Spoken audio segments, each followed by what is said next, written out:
سلام. اليوم غادي نشارك معكم خبز توست الفرنسي اللي هو البان دومي. كيف ما كتعرفوا كنحتاجو بزاف لي ساندويتش الفطور الصباح، الوليداتنا يديو مع الكود ديال المدرسه كيجي خفيف ورطب.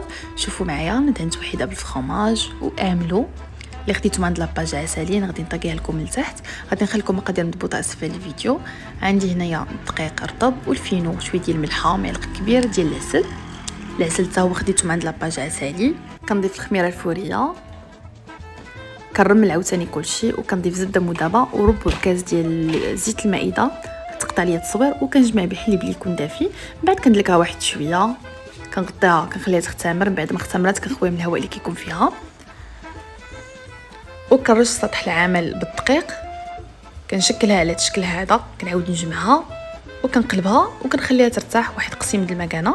من بعد كنرش عليها عاوتاني شويه ديال الدقيق باش ما كتلصق ليناش في الطابله، وكنطلقها على الشكل هذا بشكل متساوي على شكل مستطيل، وكنروليها. ما ترخفوش وما تزيروش بزاف باش تجي معكم ناجحه. من بعد كنقرصوها، كنقلبوها عاوتاني، وكنوضعوها في المول اللي يكون مفرش بابي كويسون ومدهون بالزيت. العبار ديالو 35 سنتيم. كنغطيوها وكنخليوها حتى كتختمر. من بعد كندهنها بشويه ديال الحليب، كنرشوا عليه شويه ديال الزنجلان اولا الشوفان مثلا. كندخلوها للفران اللي يكون سخون من قبل 300 درجه، وكنقصوا الحراره ل 180. كيطيب بشكل عادي كيف ما كنطيبوا الكيك ديالنا. وهادشي اللي كاين. بالصحه والراحه والسلامه.